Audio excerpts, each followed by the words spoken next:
going on, Jerome's? Minnesota Vikings wrap up the preseason slate this evening. Nashville, Tennessee.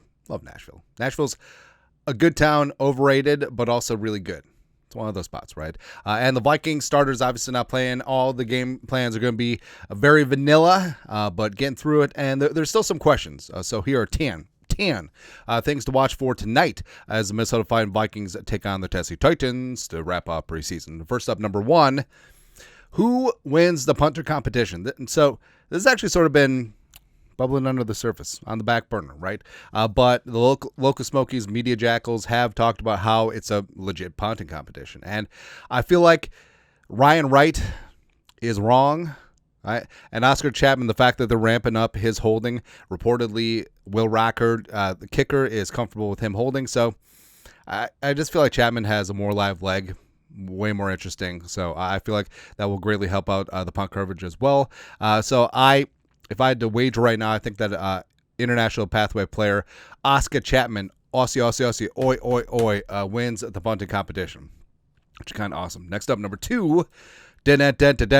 Super Mario Bros.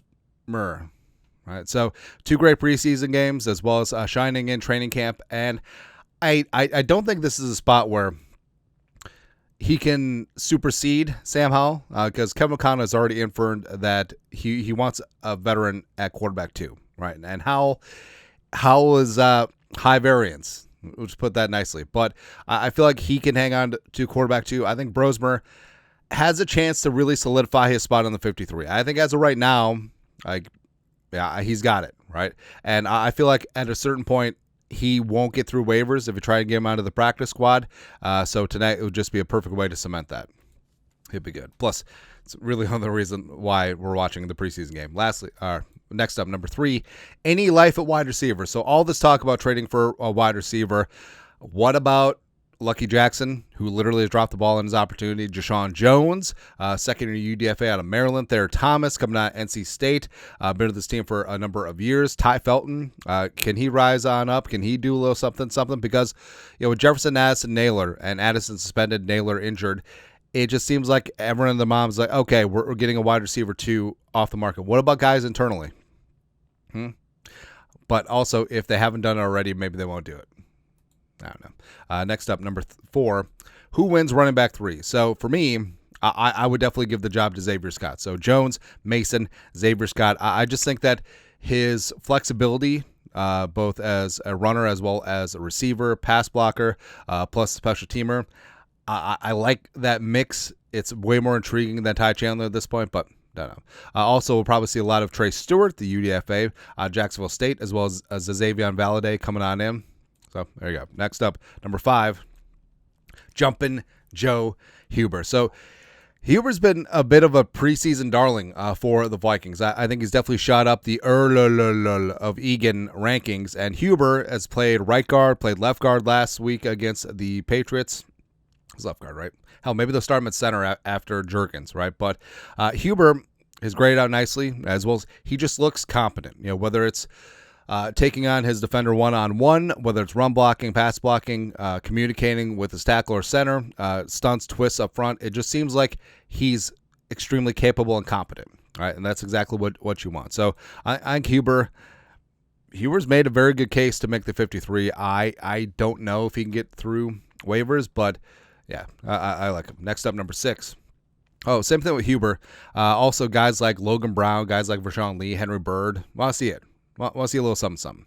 Next up, number 6, second-line cornerbacks. So in preseason, the starting cornerbacks have been Newt McLaughlin, as well as Amaya Vaughn, and then Mekhi Blackman in the slot. So those 3 guys have made a very good case for cornerback depth, especially Amaya Vaughn. I think he's pushing to make the 53.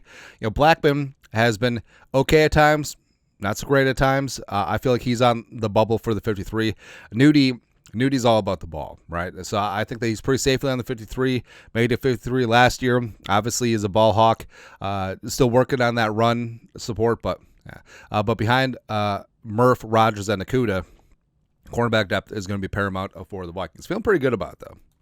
Yeah. Next, number 7, pass rush depth. All right, so we already talked about. Oh no, we haven't talked about. But Gabriel Murphy, Bo Richter. I think that their spots on the 53 are in cement. And also after the Harrison Phillips trade, you got guys like Jalen Redmond. J-Red might not even play. Who knows? But Tyrion Ingham-Dawkins, the rookie out of Georgia. Elijah Williams, LDR, if he's healthy enough to go. But Harris, Tamani Harris as well. Travis Bell. So. I mean, there's going to be a platoon. Like, there's going to be plenty of opportunities for these guys to wreak some havoc. And, they had some pressures against New England, and they were looking good, especially guys like Elijah Williams, but they had zero goose egg, DeAndre Russell sacks. Let's get some sacks tonight. That'll be good to go. Next up, number 8, tight end 3. So, obviously, 1-2 set in stone, Hockenson, Oliver, but is it going to be Baby Carrot Urasek? Is it going to be Bryson Nesbitt, the Tar Heel, or a veteran like Ricci, Vanett, whoever? So, Bartholomew, I don't think he's getting off the pup anytime soon. I think that he may be shut down for the season. But keeping 3 tight ends on the 53, probably one on the practice squad as well. Who's it going to be? Who's it going to be when you don't know me anymore? Number 9, kick and punt return. So the official depth charts, they've had Ty Felton as a kick returner, also listed Ty Chandler. Miles Price getting in that mix too. Who's ultimately going to be returning punts and kicks when the season starts? Because especially guys like Miles Price, potentially guys like Ty Chandler, guys like Silas Bolden, like if they secure a return job, it's probably punching their ticket to the 53 as well. All right, so it's something to watch this evening. Lastly, number 10. Hero of the day. So every preseason game, like someone just rises on up, and sometimes it's a backup player that may not even make the roster, but it's going to be their career highlight, right? For them and their family, it's awesome. They'll always have that game. Whether it's Kyle Jerome, Ezekiel Sluter, whether it's Audie Cole's pick sixes, whether it's Miles Price the other day, whether it's going to be Max Brosmer, who knows? But someone always steps up. I'm going to throw a dart. Khalif Lassie having 2 interceptions against the Texans. I'm going to say, who's going to have a big-time game? I'm going to say Zamiah Vaughn gets an interception. I'm going to say that Bo Richter gets 2 sacks. Offensively, I just want something random. Like, I want Xavier Valade to run for 150 yards, like full-on Timmy Smith, right? Because, gosh, who is the running back out of New Mexico? 2016, they had just opened U.S. Bank Stadium, and that's when they still had the turn the lights off touchdown celebration. He had like 2 rushing touchdowns and like 100 yards in the last preseason game. Everyone thought that he was a shoo-in to a roster. Nope. Packers picked him up. I forget who it was. I'm sure that someone will comment it, but I want one of those games. Like I want Xavier Valade to run for 3 touchdowns. Matt Athriata, it'd be good. Anyways, that is it. 10 things to watch tonight. Vikings-Titans wrap up the preseason. Let us know your thoughts. What are you watching for? Let us know in the comment section. You guys are the best. You know what to do. Skol, production value.